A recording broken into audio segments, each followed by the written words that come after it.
Welcome back to Acts Facts, a Jewish journey through the book of Acts. We're going to just very, very briefly, just a tiny touch, look and see where we've been in the previous week. Previously in Acts Facts, we found our intrepid apostle.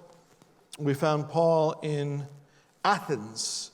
And in Athens, we found him making a presentation on the Areopagus, on the hill of Mars, or the hill of Ares, where Paul had to defend the gospel in a contextual way, building a bridge of context and communication, trying to present, or attempting to present, and I think successfully doing so, presenting Jewish concepts to a completely pagan audience. And he does very well for himself, I think, in building that bridge. And of course, that is what we are to be engaged in doing as well.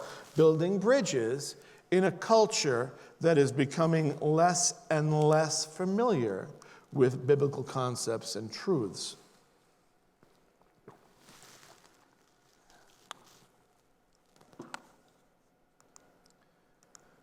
Now we begin the new material. See how fast this review went. We begin chapter 18, and we see Paul's witness in Corinth. We're still firmly embedded in the second missionary journey, and we will see in Acts chapter 18, verse 1, after these things, after he makes the presentation in Athens and spends some time there, indeterminate amount of time there. It's hard to say how much time he spent after his speech there, but nonetheless, we find Luke summarizing after these things, however long they took. He left Athens and went to Corinth. Now, to get to Corinth, and this is, I've been several times, to take the I think overland journey is what they took from Athens, which is on the mainland of Greece, but then there's a peninsula to the just to the west of it. It's a big giant peninsula called the Peloponnesian Peninsula, and there you see, well, whether he went by sea or, as I think, by land, which is how I traveled from Athens to Corinth the several times that I've done. So I have an amazing highway right now. It's like a super highway, and it's super fast to get. It's like 90 minutes to get from Athens to Corinth on this major highway that you can see on the land, ... It takes you into Corinth. So what do we know about Corinth? Corinth is an extraordinary place, and Paul departs Athens alone, and he's never to come back. As far as we know, he never came back to Athens, and as we see in Corinth, when he gets to Corinth, Paul is feeling a little bit discouraged, uncertain, as we'll see in a few minutes, even fearful about the future of his mission. So we, looking at Acts 17, this time in Athens, we would judge that as pretty successful, trying to communicate in a context that is foreign to. Well, apparently Paul didn't view his time in Athens as particularly successful. That whole strategy of using the poetry of the pagans to communicate and build that bridge, to use the wisdom of Greek philosophy in a way to communicate. Apparently, Paul saw that as a wipeout.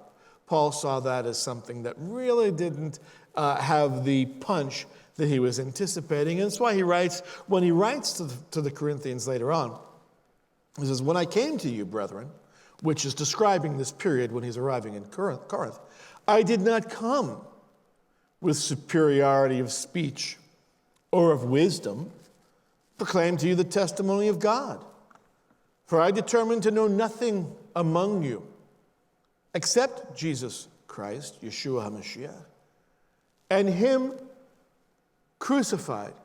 So the whole idea of building this communication bridge, I'm cutting right through it. And I'm not using superiority of speech or wisdom. I'm not showing off my philosophical bona fides. I'm just going to preach Jesus, the gospel, the crucifixion, the resurrection. And he goes on to say, I was with you in weakness and in fear and in much trembling. So we have to remember, as we read Luke's description of what happens with Paul in Corinth, and it kind of, just summarizing, Paul's letters really reveal the background, the in-between the lines, the heart, the thoughts, the concerns that Paul himself as a man had. And he says, when I was with you, when I arrived, I was with you in weakness. I was with you in fear and in much trembling. My message, my wisdom, my preaching were not in persuasive words of wisdom. I didn't go the philosophical route with you, but in demonstration of the Spirit and of power. Of course, his strength is always made perfect in our weakness, so that your faith would not rest on the wisdom of men, but on the power of God. So less wisdom from the philosophers and the poets, and more down to the basics, validated and authenticated by signs of the miraculous in the Corinthians' midst. And of course, later on in the letter, we see, the downside, if there is one, of Paul's approach this time in emphasizing the basics, but validating it with the power and signs of the Spirit, was that really entranced the Corinthians, and they went overboard in focusing. That's why Paul's got to serve as a corrective in 1 Corinthians. His teaching serves as a corrective. Don't go overboard in the realm of spiritual gifts. Okay, Spirit did absolutely authenticated what I'm preaching, but that's not the end of the story. That's not the sole focus, and it certainly is not the emphasis of what we're doing. It's Christ and Him crucified.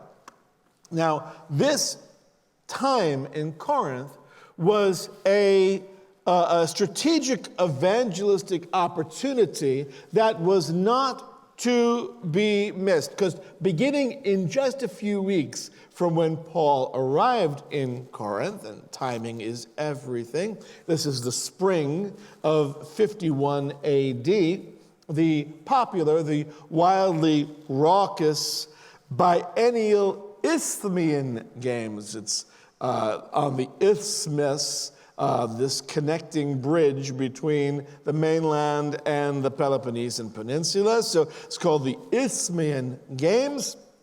Were to be held right outside the city, and this was going to attract tons of people. Athletic competitions, equestrian competitions, musical competitions. Going to draw thousands and thousands of tourists to Corinth, and of course, Paul uses the events of the Isthmian Games, to illustrate his letter to the Corinthians, because they all remember when it came to town. Do you not know, he writes in 1 Corinthians 9, 24 and 25, do you not know that those who run in a race all run, but only one receives the prize? Of course you do. You have this like little Olympics, this little goodwill games, if you will, coming every other year. Only one receives the prize. Run, compete in such a way that you may win. Everyone who competes in the games exercises self-control in all things. It's what being an athlete's all about. If they don't exercise self-control, they're not very much of a winner. They're not going to be bringing home a medal. They then do it to receive a perishable wreath. Before the time of medals, there were the wreaths that they would win, but we do it to win an imperishable wreath, an imperishable crown. So, still building bridges of communication, but not banking everything on building a bridge of communication using common. This is just good illustration. Right? Now, that isthmus used to be, because to get from one part of the Mediterranean all the way to the Corinthian Gulf, you had to drag, this didn't exist, you had to drag a boat, a ship, drag it with animals, and you drag it across this road, this piece of land. Finally, they cut through. This happened in the end of the 19th century. They finally were able to do this extraordinary marvel, and now you can actually sail through. It's very, very narrow, though. Holy smokes. You have to know your measurements of your ship pretty well. But here we are in Corinth, and Corinth was a Roman colony. We've seen colonies before. We saw a colony with Philippi. Roman colony meant that it was like a little piece of Rome. And this colony, Corinth, was founded by none other than Julius Caesar himself in 46 BC. It was the capital of the entire province, and on the northern end of the Peloponnesian Peninsula, we talked about 50 miles west of Athens. And so it's a gateway. It's a tremendous area because it's got a harbor on both sides of the city. So it's a gateway between Asia and Europe. So it's a seething melting pot. It's one of the great commercial centers of ancient Europe, indeed of the entire Roman Empire. This happens to be the Temple of Apollo. Snapped when I was there. Let's see, this is me with my family, overlooking the Corinthian Gulf. It's lovely then, and it's lovely now. And this, of course, the Acropolis. Let's talk a moment about the Acropolis, the mountain in the center of the city. Similar to a melting pot, Corinth could get hot indeed, and had a reputation as the foulest, least moral city in the ancient world. They even coined a verb, to Corinthianize. To Corinthianize meant to fornicate. And a Corinthian girl was a euphemism for a prostitute. And not surprisingly, Aphrodite, the goddess of love, was the city's favored deity. So it's a hot spot indeed. History remembers Corinth as the lascivious center of Aphrodite worship. 1,000 prostitutes, the original Corinthian girls, employed in her temple on top of that mountain. That's the Acro-Corinth. You can climb all the steps there to see that. Of course, if you had to climb all the way up, I don't know how anybody had any strength to deal with any kind of Corinthian girls or any kind of worship whatsoever. I've never climbed it myself. I've always just taken the photogenic point of view and said, great, somebody else can climb that. There's nobody up there anyway for me to say hello to. But during Paul's visits, there for 18 months, there's probably about 500,000 residents in Corinth, including a substantial Jewish population, right? And the substantial Jewish population is there because of an edict.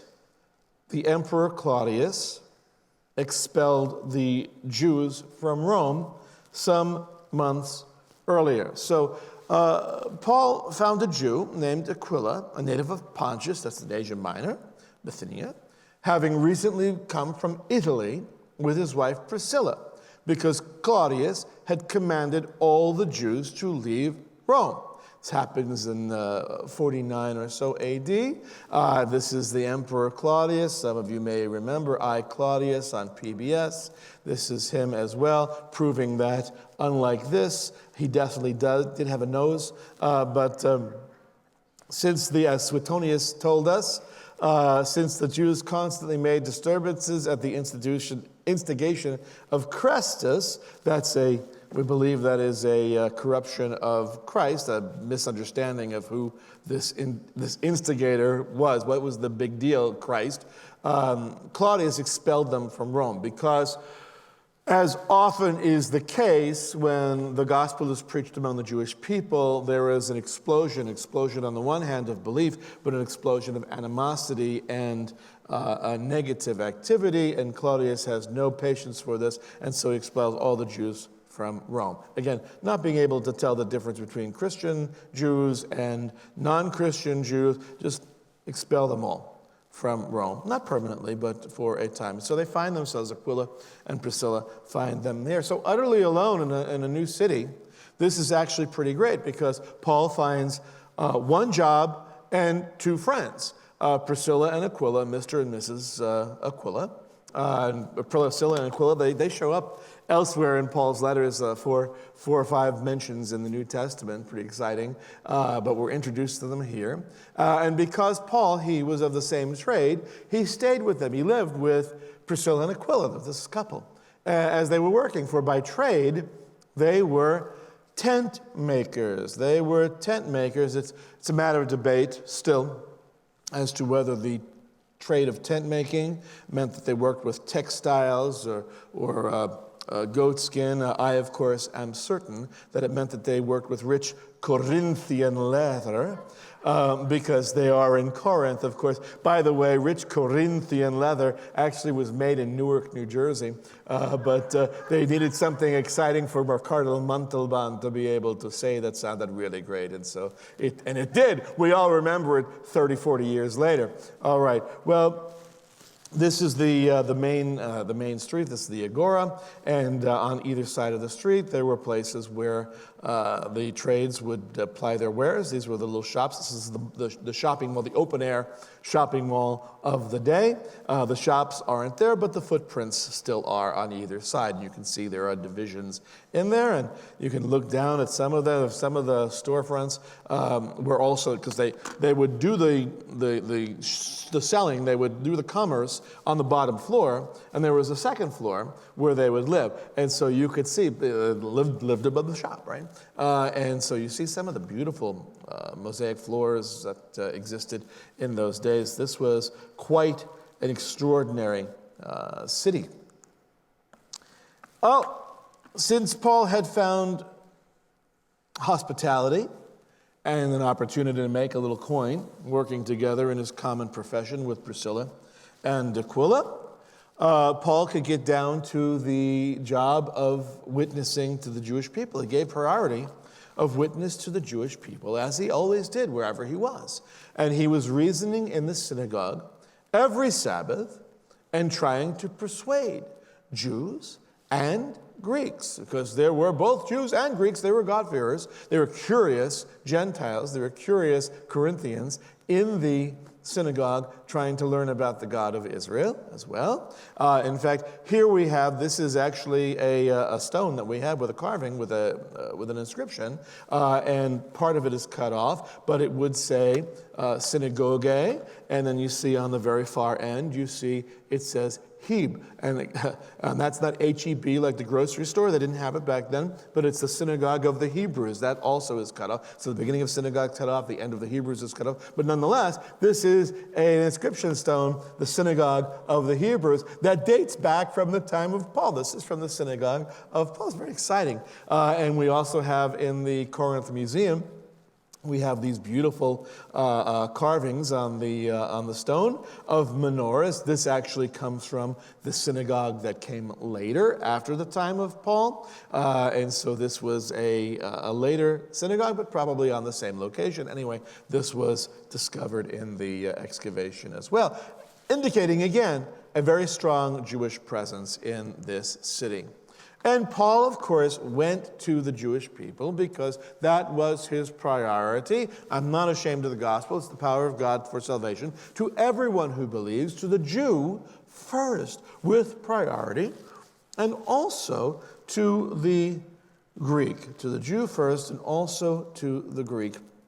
And you'll remember when we saw Paul and Barnabas in the first missionary journey, when they were preaching in Pisidian Antioch and the message was rejected, Paul and Barnabas say it was necessary that the word of God be spoken to you first. This is not just our preference. This is not just like some strategy. This is a theological priority to reach the Jewish people first. The message should be spoken to you first, but since you repudiate it and judge yourselves unworthy of eternal life, behold, we are turning to the Gentiles. And this is their methodology wherever they go. Every city, they go to the Jewish community first. When the Jewish community listens, they stay. When the Jewish community repudiates the message, they move on to the other citizens of the city. But when Silas and Timothy came down from Macedonia, Paul began devoting himself completely to the word. So no longer needing to tent make, solemnly testifying to the Jews that Jesus was the Christ, testifying to the Jewish community that Yeshua was the Messiah. So you remember Silas and Timothy, these are his partners in ministry, and they now have come down from Macedonia. Why have they come? They came bearing both gifts and news. We see in 2 Corinthians 11, verse 9, Paul writing to the Corinthians, when I was present with you and was in need, I was not a burden to anyone. I did not have to keep my hand out and ask for an offering. Right? Now, that's not a universal practice. This is a rarity, okay? So it doesn't mean we shouldn't take offerings. I was not a burden to anyone. But when the brethren came from Macedonia, they fully supplied my need. And in everything, I kept myself from being a burden to you and will continue to do so. So the brethren from Macedonia came. Which brethren from Macedonia? You yourselves know, Philippians, he's writing to the Philippians, his letter. See how much biographical, interesting material we can glean by comparing the book of Acts with the epistles of Paul. Philippians 4, chapter 4, verse 15. You yourselves know, Philippians, that at the first preaching of the gospel, after I left Macedonia, where did he go after he left Macedonia? He went to Athens and then to Corinth. No church shared with me in the manner of giving and receiving, but you alone. So where did the gift from Macedonia come from? The church at Philippi, very clearly. And then Timothy, so Silas came with that gift apparently from Philippi, and in 1 Thessalonians, Paul writing to the Thessalonians, which he writes the letter from Corinth, by the way. Both letters of Thessalonians to the Thessalonians were written in Corinth. But now that Timothy has come to us from you and has brought us good news of your faith and love, that you always think kindly of us. Remember, Paul was literally kicked out of Thessalonica and not allowed to come back. That was the deal that they made, that he was literally banned from Thessalonica for life. But that you, the church, always think kindly of us, longing to see us just as we also long to see you. So his letters connect us and remind us of what went before in the book of Acts along the travels of Paul on the second missionary journey. But now, it's not long before Paul's ministry was opposed. It was opposed by the Jewish community. And here's that verse. When they resisted, the Jewish community resisted and blasphemed. Very dramatic, Paul is. He shook out his garments, right? Sometimes he's shaking out his sandal, and he's shaking out his garments. It's very, very demonstrative. He shook out his garments, and he said to them, your blood be on your own heads. I am clean. From now on, I will go to the Gentiles. Just another way of dealing with what we saw already with his reaction in Pisidian Antioch and various other places where he went to the Jewish community first and was rejected. So he goes to the Gentiles, and he uses an illustration from Ezekiel, which of course you wouldn't recognize if you're not familiar with the book of Ezekiel, but that's what I'm here for. In Ezekiel 33, verses 2 through 4, we have this illustration of God setting Ezekiel up as a watchman. And so, you're supposed to warn the people. If you warn them and they don't heed you, well, then their blood is on their own heads. So, Son of Man, speak to the sons of the people and say to them, if I bring a sword upon the land, and the people of the land take one man from among them, and make them their watchmen, as I'm doing with you. And he sees the sword coming upon the land and blows on the trumpet and warns the people. In other words, if he sees judgment coming and blows the trumpet and warns the people, then he who hears the sound of the trumpet, if you hear the gospel and you do not take warning, and a sword comes, if judgment comes and takes him away, his blood will be on his own head. In other words, the responsibility is not Paul's. The responsibility is the one who rejected the message. Anyway, the watchman is clean of the blood. Guilt is Paul's point. And remember, he's not rejecting all Jews. He's just rejecting this particular batch of Jews. When I say I'm done eating my chocolate chip cookies, it does not mean that I am done in perpetuity with chocolate chip cookies. It means that I am done with this particular batch at this particular time. So Paul is going to be continually focusing on Jewish people in the future, but for right now, his attention is going to be to the Gentiles. This is the strategy. That does not mean that he would give the brush to a Jewish person. If a Jewish person was curious about the gospel, it's like, oh, I'm sorry, I'm done with the Jew. You missed your opportunity. No. He wouldn't give the brush to a Jewish person who wanted to dialogue with him about Jesus. He was simply shifting the focus of his ministry. Although he left there and went to the house of a man named Titius Justus, a worshiper of God, whose house was next to the synagogue. So this guy is a Gentile God-fearer, and his house, talk about convenient. Whoa, it's right next door to the synagogue. So in a sense, by being headquartered directly next door to the synagogue, and as the church goes in and out, as members go in and out, as Paul walks in, continues to be a witness just by his presence, and as the Jewish community can watch the church begin to grow as they met there in the home of Mr. Justus, who's a worshiper of God, whose house was next to the synagogue. Now Crispus, the arche synagogue, the leader of the synagogue, the chief macher in the synagogue, he believed in the Lord with all his household. So that's pretty significant. It's a pretty significant deal, not only to transfer your base of operations right next door, but in this preliminary period of time that he's been preaching to the Jewish people, he gets Crispus, the leader of the synagogue. Not only Crispus, the head of the synagogue, but Crispus' whole household believes, become initial believers of Paul's message. And many of the Corinthians, when they heard, were believing and being baptized. It made an impression for the synagogue to lose their leader. Now, they didn't have to lose their leader if they'd been accepting and welcoming of the Jewish believers in Jesus, but they were not. And so Crispus had to leave, and he was replaced by a man we'll see later on in the chapter by the name of Sosthenes. We'll see Sosthenes later. Many of the Corinthians, when they were believing, they heard they were believing, they got baptized. They immersed themselves as a pledge of allegiance to Yeshua. Their loyalty lies with the Messiah. Now, we see a couple of examples of the individuals whom Paul shares the gospel with and who respond positively. 1 Corinthians 16:15, I urge you, brethren, he reminds them, the household of Stephanas, that they were the first fruits of Achaia, and that they have devoted themselves for ministry to the. So I have Stephanas, he was the first. He was the first in Corinth.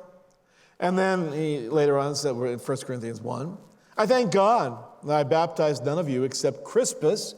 Remember Crispus, the leader of the synagogue, and Gaius. So we have Stephanas, and Crispus and Gaius. And then Gaius is also mentioned in Romans 16:23, the end of the letter. Gaius, host to me. This is where Paul apparently lived portion of the time. Host to me, to the whole church, greets you. And then now Erastus, the city treasurer, greets you. And Quartus, the brother. So Erastus, we're going to see momentarily, the city treasurer. So we have the leader of the synagogue, we have the city treasurer, we have Paul making quite an inroad in the community. And then, of course, Erastus is mentioned, this figure is mentioned again in 2 Timothy 4. Erastus remained at Corinth, but Trophimus and I left sick at Miletus. So what do we find? I say we, I mean archaeologists. What has been found for us who are interested in this kind of stuff? We found an inscription on a paving stone regarding Erastus. He was the city treasurer. This guy had some bucks, right? And he was the patron of this particular area here. So his name is there for all time for us to see as we go and visit these locations. The Lord said to Paul in the night by a vision, "Do not be afraid any longer, but go on speaking and do not be silent." Wait a minute. Hold it. One moment. Thought things were going well for Paul. But remember, Paul himself confessed later on in his letters, when I came to Corinth, I was feeling anxious. I was feeling depressed. I was fearful, doubting, uncertain. And we have recognition of these feelings by Jesus himself coming to Paul in the night by a vision and communicating this message to him. It's not exactly be strong and of good courage as God speaks to Joshua. It's the same idea. It says, "Do not be afraid." But here's the word. Here are the words that I want you to focus on. Any longer. But go on speaking and do not be silent. Wait a minute. Do not be afraid. Well, that's a good direction, a good directive. In a general sense, don't be afraid. Take courage. Keep on going. Keep on doing what you're doing. You be you. But this is the Apostle Paul we're speaking of. This is the Superman of super faith of our imaginations. But yet here we have the Lord himself acknowledging that Paul is currently at the beginning of his Corinthian ministry. The Superman, nothing stops him. He's an indomitable force of nature. Do not be afraid any longer. There's a when attached to that, right? Who, what, when, where, how, and why. There's a when attached. Any longer means that up to this point, you've been operating out of a certain level of fear and anxiety, uncertainty, doubt. Go on speaking and do not be silent. For I am with you, and no man will attack you in order to harm you, for I have many people in this city. What is he afraid of? I don't know, afraid of being stoned again, afraid of being beaten by the Roman rods again, afraid of being whipped with the 39 lashes, afraid of harm, afraid of wiping out. It's not a psychological case study of an apostle here. We don't have a lot of detail here. But if we read between the lines, he's afraid of something, and it's not going to be his shadow. So this great man that we think nothing can stop him, he's the Duracell bunny, Energizer bunny, right? Keeps on going. Even he is human, shows his humanity. Can't hide anything from the Lord.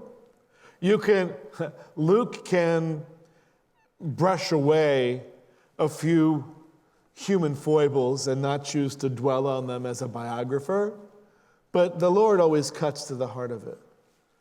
And so Paul needed his encouragement. And I have to tell you that it's comforting to me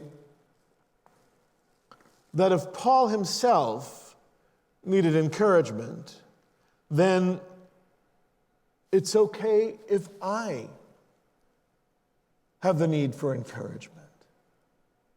If Paul can be afraid, if he can be fearful, if he can be anxious, well, for goodness sake, he was engaged in anxiety-provoking business, ministry, right? Trusting the Lord and